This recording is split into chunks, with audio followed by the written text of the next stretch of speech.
What is up? It's a Figure Hunter, and today we're going to do the midpoint review, which I'm calling the good, the bad, and the ugly of the Apple Watch Ultra. So it's a midpoint review, and I have to just give you the premise. This is from a reviewer, from a training person that is coming from a Garmin platform, and I'm doing the extensive review versus the Garmin Epics to be able to compare them sort of head to head from can the Apple Watch Ultra really compete and compare with a full training sports watch. So premise number one is just somebody, me, coming from the Garmin training type of platform, and premise number two is somebody training in a CrossFit training methodology who highly values and definitely needs high-level training analytics as well as lots and lots of recovery analytics. So we're going to look at the good, the bad, and the ugly.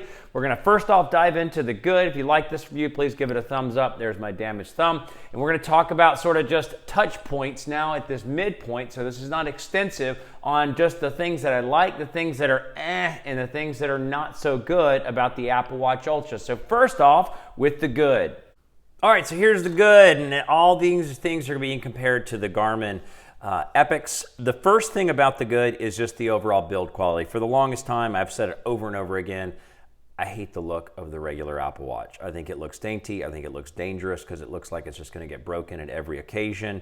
But when you look at the build quality, so this is it alongside the Epics. The build quality is just, it's fantastic in my opinion. It has a strong feel to it. I like that the button, I like this protrusion. I like that the dial is bigger. And this is just from an aesthetic value. It's not even from the functional because you can use it when you have, gloves on or something. I like that it has this extra button. We'll talk about that. I mean, I'll talk about it now. I do like, and I do use the workout profile if I'm going to use a workout. I have not been using the Workoutdoors workout app because it doesn't tie into some of the apps. And I like the extra button. I just like the overall feel for it. I like the weight of it, and the band looks cool. And I just like the style of it. I think the style and the build quality. I like that it's flat for sure, can't stand rounded edges, and I just feel like it's not irksome to me now. It's not bothering me now like it used to bother me, when it came to using the Apple Watch. The other thing that I like is that it is, in all functional purposes, it's a baby iPhone, and it has the same brain as your current iPhone. So it basically talks, thinks, and acts alongside the iPhone. So the second thing that I really like is that it's like a little baby computer. I like that you can tie in other apps, so you can tie in millions of different apps, and you can make them, nope, not going there. You can make them a workout complication, and you can dive in. So functionally, this could apply to many things. So I like my Hydrate app. This links to a water bottle, and when I'm doing intermittent fasting, it helps me to make sure that I'm staying ultra hydrated, especially on the intermittent fasting days, so I don't get as hungry. It just links in, and I just see the little update. It says 53%. It'll go up every time I drink water. It ties into other apps. It's just like a little computer on your wrist. And the other thing I like about the computer aspect is that Siri's built into it. And so all day long, I'm using it for things. So Siri set an alarm for 6 a.m. No, don't do it, but it'll do it. Or if you're doing a heavy lift day, like we were doing push presses and 65% of my max, and I'm like, I don't know what that is. What's 65% of 225? And then it'll just calculate, okay, I got to do, 145 for 10 reps or whatever it is. I've got to do that number of reps. You can calculate things on the go. You can't ask a question about the weather, but also you could just program the weather to be a widget, whatever you want to do. But it's just, the Siri is really useful to me. And then all the notifications, I often will put in, reminders to do millions of things. I'm still doing that. Some of the notifications are pretty cool, and you can see articles, if you wanted to look at an article, this doesn't have a picture with it. Sometimes they'll have a picture with it. Maybe I'll do that. That's not as big, but for me, it's the app tie-in with some of the complications as well as the Siri aspects. And then the last thing we'll talk about. Okay, so the last item for the good is the heart rate accuracy for doing CrossFit training, high intensity interval training. Lots and lots of pressure on the heart. Can the sensor on the back keep up? Does the weight of the Apple Watch Ultra add some sort of reason of error or measure of error from previous generations from Apple Watches? Because those have all been sort of like the gold standard. And the first thing I would say about being able to test the watch is you have to test it at high intensities. I've seen other reviewers test the watch accuracy, but if you look at the charts, it's only going up to 120 beats a minute, maybe 140 beats a minute, when really the upper echelon is in the 170 to 180 range for really tracking the accuracy, as well as fluctuation for up to 170 and then back down. So you have to have lots of intensity to fully track and test. And I'm only going to show you the charts for how they look in all the test results so far.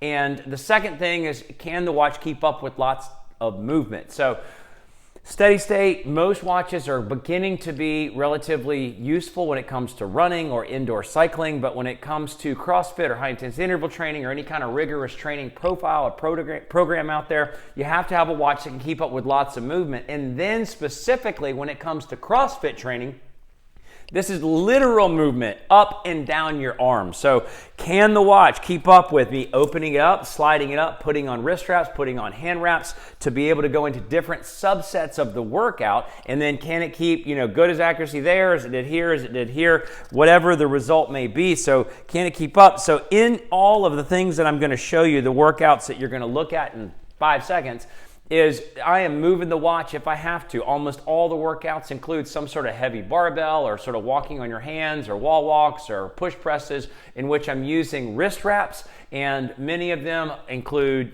toes to bar and pull-ups and all sorts of things that use wrist or hand wraps. So lots of things coming into the wrist, therefore the watch has to get pushed up, and that is going to come into some later aspects of the review now. So let's look at the heart rate accuracy. All right, so here you have the first workout that I showed in the very first initial review. It wasn't the best performance, but everything got better from here. Here was the next workout. You can see that the heart rate was pushed really high, up over 170. My max heart rate is 180, so keep that in mind as you go through everything. It picked up the lifting portion pretty well. In the first section, not so perfectly.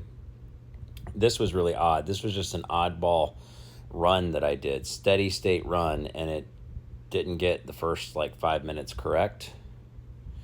Here's another CrossFit workout with some lifting every minute on the minute, and you can see that it captured it almost flawlessly, going up to, over 160 on the heart rate. Here you can see going up almost to 180. So, high heart rate, plus it caught the lifting portions excellently in the beginning. This one was a little bit off. You can see that the heart rate was really high throughout this whole workout, and it didn't track it perfectly on the first couple rounds, but it kept up for the last part. This was really flawless. I mean, this was about as good as it possibly gets. There's a lot of sections in here where you can't see the overlap between the chest strap results and the Apple Watch Ultra results, as well as it picked up really high strain in the last two parts of the Metcon. Here again, almost perfect and flawless in the lifting portion and near flawless in the back half portion. And one last one, again, not quite perfect on all of the lifting portion in the front part of the workout, but excellent in the back half. And all of these workouts, it's basically as flawless as you can get from, a heart rate accuracy, although it has had some definite stumbles. There's 3 workouts in particular where it didn't track every single subset of the workout perfectly. So, in simple terms, it would get a 95 out of 100 if I was scoring it. So seeing the heart rate accuracy so far, it's coming in excellent, but I'm going to be honest with you, it is not far superior than the Garmin Epics, and the results I'm going to get there have been getting across all the same workouts. And I'm going to do a comprehensive review of the Epics, comprehensive review of the Apple Watch Ultra on the heart rate accuracy side at some point, and a singular review at some point in the future. So stay tuned for that. But the Apple Watch Ultra is hanging just fine with lots of movement, lots of intensity, not really an issue there except for the one-off oddball things that pop up along the way. Next, we're going to look at the bad. So let's dive into a few of the simple bad aspects, or the things that I'm just like, it's not that great about the Apple Watch Ultra. Okay, so looking at the bad, I'm going to go through just a couple of simple things. These are things that I'm just sort of like, One thing that I do loathe about the Apple Watch is that if you have more than enough apps that could fit on the complication of your watch screen, this is freaking worthless. The fact that you can't arrange these, like maybe if I have 10 apps that I want to access, like the medications app, well, I can't put all that on the complication of the watch face.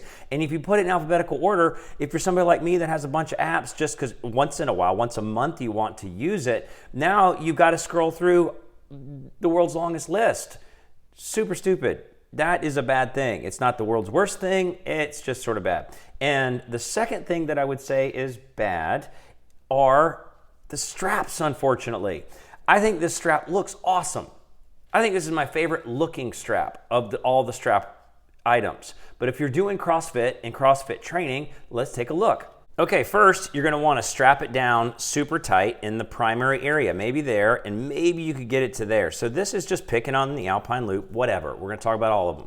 So there you are, you're working out, and then you gotta put on wrist wraps or hand wraps to protect your hands, and then you're like this. And when you go to move it up your wrist, you're like, okay, cinch it down way up here, and then you're trying to, mid-workout, look, it's sort of there. Okay, if that goes, it's gonna be too light. So you just pick one, and then you have to, eventually they're all gonna loosen up, right? Fine. But I've been having to work the living hell out of it because, I'm moving it all around so that I could then get it here so that I could put on something for the wrist wraps. But it's just functionally not functional for a workout. They don't always slide out. It's just that sort of same reoccurring problem. And then you have the Ocean Loop, or the Alpine Loop Ocean Band. So then you have the Ocean Band. The Ocean Band is kind of cool. It's sort of spongy, it's stretchy. This is a fake, but it's gonna be about the same as for all the reviews. This is actually gonna be a little bit shorter than the regular Ocean, and let's see the problem there. Okay, so here it is. What's that thing over there? I've got a 176 millimeter wrist. I don't have the world's smallest wrist, but everybody in the universe is gonna have that flappy pappy. And you can move this puppy. Yes, you can move it. You can put it, I can put it right here, but it's still gonna be covered around the edge. That's not the world's biggest problem until you go to put on your wrist straps. And when you put on your wrist straps, you got the little flappy, but guess what? If this little pin over here has been moved to the appropriate area so that when you're wearing it throughout the day, it will actually hold the end of the long flap, then you got this problem where, now I didn't move it, where this is just flapping around through the workout. So it's not functionally made to be for CrossFit.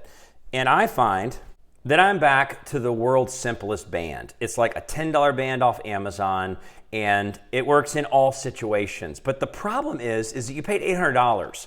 These bands are $100 by themselves. You don't want a cheap band. You got to get this band. You could go with the third option on the bands. That's probably the functionally. Obviously, people, it's functionally the most useful when it comes to CrossFit. But I want I wear the watch 23 out of 24 hours just for the looks, and I want this cool looking band. This band is just useless or just not nearly as good for the workouts. And this band is great for everything. And that's the thing that irks me. Again, these aren't huge things, so you can wear it there. It feels nice and tugged there, snug there. And then I just pull it up and it's just gonna be fine. It's all gonna work just fine. And I don't have any problems, but I don't wanna get the trail band because the trail band doesn't look as cool it's the most functional. I want to get the one that looks the coolest if you're spending $800, but the trail band is functionally the one that makes the most sense. But instead I'm getting this because this is the legit Apple band with titanium little clasps, and I'm having to use this for workouts. So I'm rotating the band, so not all is well. So those are the bad items. Let's talk about the ugly. Okay, and then last we have the ugly. Things that fundamentally are really kind of an issue or cause me to feel like that's actually significantly problematic. And the first we're going to talk about is heart rate variability. And not that the watch can't track your heart rate variability, but you have two simple options. One, and because heart rate variability is what has to flow into these third-party apps to give you recovery analytics. And there's two problems to this, but the first problem, the main problem we're going to talk about first, is in order to, you either go out of the box and you get maybe a measurement every 2 to 3 hours. Heart rate variability measurement every 2 to 3 hours, which is not nearly enough data points to calculate any kind of recovery. Or you have the simple option of doing a user required, effort where you have to sit and track, a breathing exercise first thing in the morning. And in general, when it comes to user dependent stats, I find that to be completely problematic because you might get up, you might have to use the bathroom. There's going to be variables that affect things if you just go and then you do your breathing, or if you wake up and you're laying in bed and then you do your breathing. Too much variance there. The watch should track your heart rate variability overnight. So you either have two options out of the box. You get one measurement every 2 to 3 hours. That's not good. Or you have a user-dependent measurement when you first wake up. I find that not to be good. The second option is not so great. As the more I've thought about it, you have to activate the AFib issue in the health settings, the Apple Health settings. And I did a whole review of that. I'll put the review down below.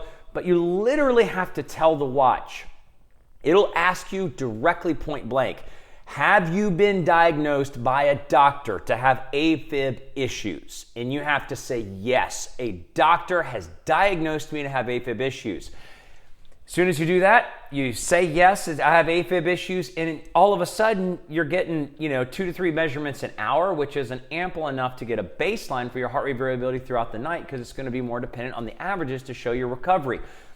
But in that is problematic. So that's just the conceptual problem, is that you have to lie to the device. You have to literally declare, yes, a doctor has told me, has diagnosed me with AFib issues, and I believe it turns off irregular heartbeat tracking. All of that, I don't agree with all of that. And then the main thing, or one of the other things about the HRV that we're going to look at now, is that it's having these oddball, erroneous measurements way off the chart statistically from where your averages are every single night. And if you go in and change or delete the erroneous ones, it changes the recovery stats. So it's not proving to be 100% trustworthy, on top of the fact that you had to lie to get it to activate more HRV measurements. So let's look at what erroneous things I'm talking about and how it affects recovery. One other thing that drives me a little bit crazy is there'll always be like statistically erroneous data points in the heart rate variability throughout the night's sleep. Statistically highly improbable to be accurate. So you can see my average is hovering right around 30. And at one point at 339, I got a heart rate variability score of just shy of 120. And then I'm, rested and my body's recovering. So my average hovers up a little bit above 30 in the later part of the morning. And then I get a heart rate variability measurement of 160. Statistically, those are not right. They cannot possibly be right. They're just so far. I mean, you're talking a multiple of 400% of all the other data points. So what does that mean? That means I've got to go in here and so when you get to the heart rate variability, so you're going to land here, you're going to go into the heart rate variability, you can see that the average for the hour was skewed upwards, probably because of those big points, but you got to go in and you got to freaking delete. So you go from the top of the page down to the show all data, and then you're just picking that top number. Look, 8 to 163. Nope, that's not it. So you go into all data recorded, and you go and you can see the averages, and then all of a sudden there's 163. And you swipe left, delete, and then you go down, and then there's 112, which is completely, again, off the averages. Oh, that was the first one, and then the 163 was the second one. So now you have a correct, or at least more correct, histogram. That looks more correct, or it has to be, or at least those two data points that were 400% of the rest of the average in general had to be correct. But that drives me crazy, because every single night. And then if I don't go in and do it, like you can see in the heart rate variability, like if you said show all data, you've got some with like a 222 where I didn't go in, and you can see my average is 20s to 30s. And if you scroll down, somewhere in here is this erroneous 222. Like, what in the world? Where is that coming from? Because my average is 30 to 50, maybe that night in general, some 20s, and it had 222. That's wrong. That is so wrong. That is so wrong. Like, that to me, statistically, data-wise, is frustrating, because I just think that's nowhere even near correct. So anyway, That is frustrating because you have to, if you want to clean up the data, and I hate when I have a device where I have to clean up data in order for it to make sense or to be relatively accurate, and that's what you have to do here. The other crazy thing is when you take out those erroneous data points, you actually get a clear picture. I mean, this looks like a more normal heart rate variability regeneration over the night sleep, that your body is recovering, and the more sleep you get, the more recovered you are, so your heart rate variability gets stronger.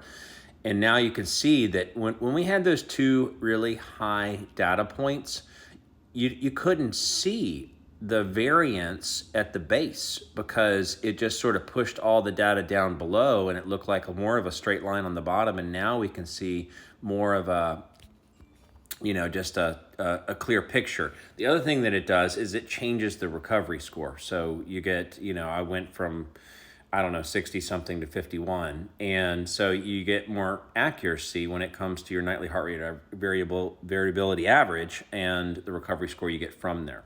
Case in point, on a second day is I removed all the ultra high values, and you can see up here on the Athlytic recovery score, I was at 69% when I woke up based on having those high values in, and it hasn't updated yet for whatever reason, and now I'm at 53%. Now that's a 16% decline, and my average heart rate variability went down from, I think it was 34 to 27 or 28.